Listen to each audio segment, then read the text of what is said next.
Because Gracenote has long powered the search and discovery of content in the ecosystem, it means our metadata is built into the infrastructure of the majority of streaming platforms out there. So it basically is the single source of truth. It's the connective tissue, and that metadata also powers our content graph, which will then basically link that data to the bid stream and opening up opportunities for clients and agencies to truly be able to take advantage of this depth and breadth of data and to buy around content, genre, mood, or things that they find are relevant for their brands, KPIs, and objectives.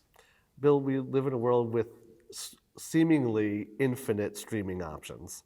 So with all that in front of us, surrounding us, how is Gracenote helping buyers find quality supply instead of just more supply?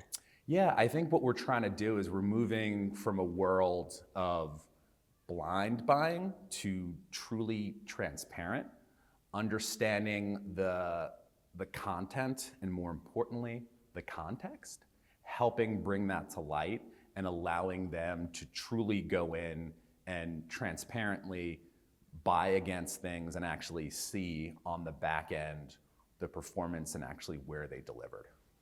Bill, ad-supported tiers are booming on streaming platforms. What does early performance tell us about consumer tolerance and advertiser value? Well, one of the big headline is ads are sexy again. We went from this world of subscription, ads are bad, and now you're in this world where you saw FAST really start to climb up in 2018 and into 2020, the free ad-supported streaming TV. This was a true value exchange. They're willing to sit through premium long-form content or content that's relevant for them in order to see that, pay that toll of watching the ad. And then you started to see what the streaming companies saw, where that subscription fatigue was really coming in. And they decided, wait a second, there's a value exchange. You look at the tradition of TV, broadcast TV always had ads. Cable in the beginning didn't have ads and then quickly shifted over to advertising. So this is something that people are used to. They're willing to sit through long form content with ads because there's the value exchange. They don't hate ads, they don't like a bad ad experience.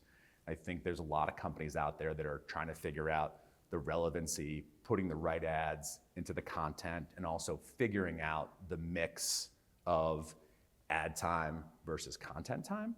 And because this value exchange seems to be working, they're starting to see, from a result standpoint, great lift in purchase intent, brand favorability. So this is a great opportunity and clients are flocking to advertise in this environment. Bill, SSPs appear to be playing a much bigger role in CTV these days.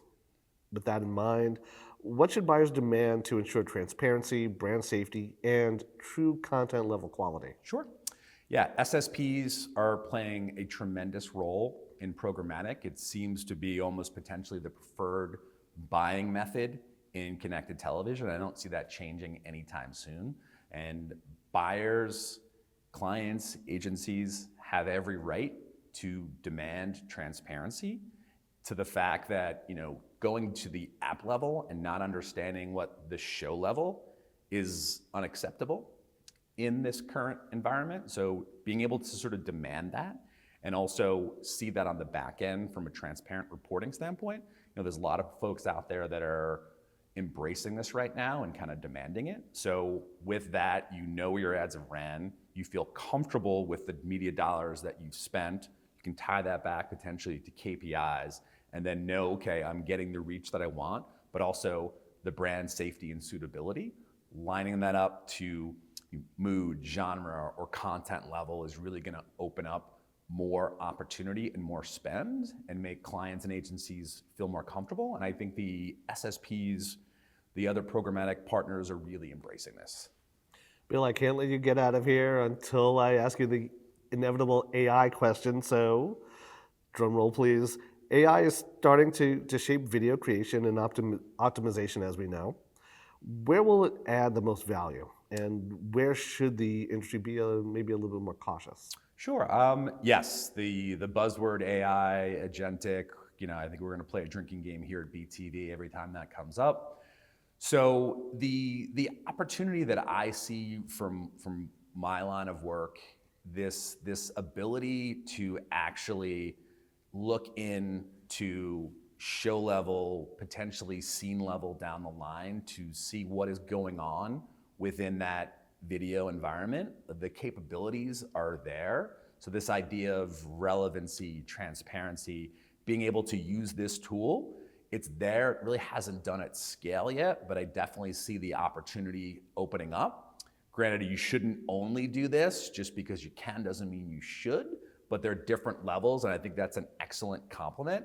So I expect to see more of that in the near future. And the other side is, caution. The machines aren't here to take us over and control, but I would look at AI and this ability as a tool.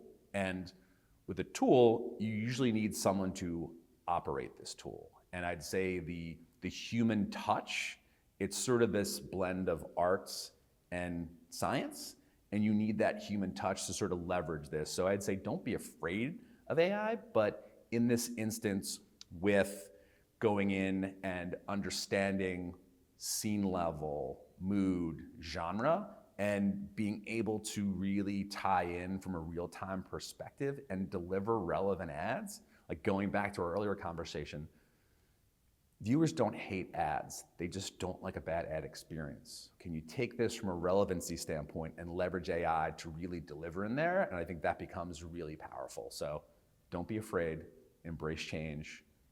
AI is a tool. Let's use it to our best ability.